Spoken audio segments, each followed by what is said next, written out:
मी इथे एक मोठा दुधी भोपळा घेतलेला आहे. दुधी भोपळा घेताना आहे ना, असं नख रुतवून बघायचं, कवळा आहे. तुम्हाला हवं असलं तर तुम्ही ह्याची साल काढू शकता, नाही काढली तरीसुद्धा काही हरकत नाही. पण मी ह्याची साल काढत आहे. अशी संपूर्ण साल काढून घेऊया. आता ह्याचे ना आपण असे बारीक बारीक तुकडे करून घेऊया. आपल्याला हव्या त्या आकारात आपण याचे तुकडे करून घ्यायचे.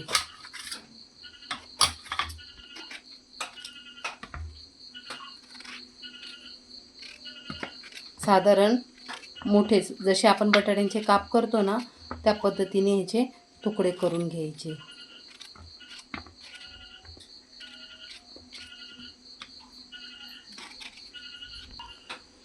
असा दुधी कापून झाला की त्यावर थोडंसं मीठ टाकून घ्यायचं, कारण दुधीला अजिबात चव नसते. त्यासाठी थोडंसं तिखट, हळद, मीठ, मसाला टाकून घेतला ना, अगदी थोडंसं. तुम्ही तुमच्या आवडीनुसार तिखट ठेवू शकता. आता हे पूर्ण मिक्स करून घेऊया. तेल चांगलं गरम करून घ्यायचं, त्यावर राई टाकायची, राई चांगली तडतडू द्यायची. त्यानंतर मग त्याच्यावर आपल्याला जिरं आणि कढीपत्ता टाकून घ्यायचा आहे. हे सगळं झाल्यानंतर आपल्याला मॅरिनेट केलेला भोपळा ह्याच्यावर टाकून घ्यायचा आहे आणि 2 मिनिटं मस्तपैकी त्याला तेलावर परतून घेऊया. इथे मम्मीने झाकण लावून 2 मिनिटाची वाफ काढून घ्यायची आहे. आता आपण एक हिरवं वाटण करून घेणार आहोत. त्यासाठी मी अर्धा इंच आलं, 15-20 पाकळ्या लसणाच्या, 2 चमचे धने, मूठभर कोथिंबीर आणि 4-5 हिरव्या मिरच्या घेतलेल्या आहे. तिखटाचं प्रमाण तुम्ही कमी अधिक करू शकता, कारण आपण ह्याच्यात लाल तिखट पण वापरणार आहोत. म्हणून जर मिरच्या कमी वापरल्या तरीसुद्धा चालू शकतात. हे बघा, इथं मी हे मिक्सरला फिरवून घेत आहे. इथे आपला दुधीसुद्धा वाफवून झालेला आहे. हे बघा, मस्त 2 मिनिटात चांगला वाफवून झालेला आहे. आता ह्याला आपण एका ताटात काढून घेऊया.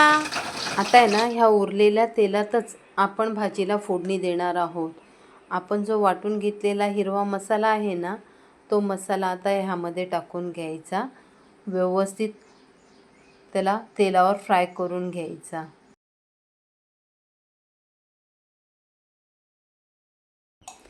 मसाला चांगला परतून झाला ना की मी इथं 2 मध्यम आकाराचे कांदे बारीक कापून घेतलेले आहेत. 2 टोमॅटो चॉपरमधून चॉप करून घेतलेले आहे. लाल तिखट मसाला, कश्मीरी लाल तिखट, थोडासा गरम मसाला आणि चिमूटभर हळद. सुरुवातीला आपण हळद पावडर टाकून घ्यायची. सुरुवातीला आपण सर्व पावडर मसाले तेलावर व्यवस्थित असे फ्राय करून घेणार आहोत. मसाले करपू नये ना, त्यासाठी मी ह्याच्यात अगदी 1 पळीभर पाणी टाकून घेतलेलं आहे. असं पाणी टाकल्यामुळे आहे ना, आपला मसाला करपत नाही. ही अगदी महत्त्वाची टीप आहे मैत्रिणींनो. आता आहे ना, आपण हा कापून घेतलेला बारीक कांदा हा सुद्धा ह्याच्यात टाकून घ्यायचा आणि व्यवस्थित ह्याला आपण मऊ होईपर्यंत परतून घेणार आहोत. मऊ होण्यासाठी आहे ना, यामध्ये थोडंसं भाजीला जेवढं लागणार आहे तेवढं मीठ टाकून घेत आहे. मीठ टाकल्यामुळे कसा कांदा लवकर मऊ होतो. आणि थोडंसं पाणी टाकून घ्यायचं, जेणेकरून आपला मसाला अजिबात करपणार नाही. हे बघा, अशी मस्त ग्रेव्ही तयार झाली की त्यावर आपण टोमॅटो टाकून घेणार आहोत. टोमॅटो पण चांगला तेलावर फ्राय करून घ्यायचा आहे.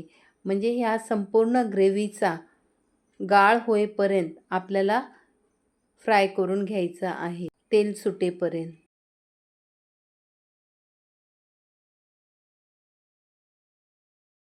आता आपण जो फ्राय केलेला दुधी आहे तो ह्यात टाकून घ्यायचा.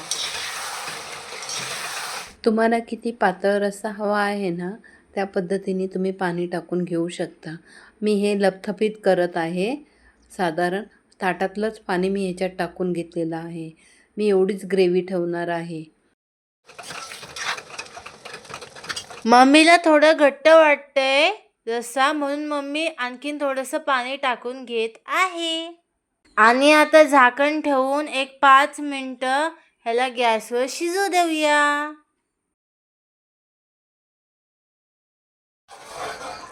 हे बघा, असं मस्तपैकी मसाला आपल्या दुधी भोपळ्याला लागलेला आहे. रंग पण बघा किती छान आलेला आहे आणि आपला दुधी भोपळा पण मस्त शिजलेला आहे.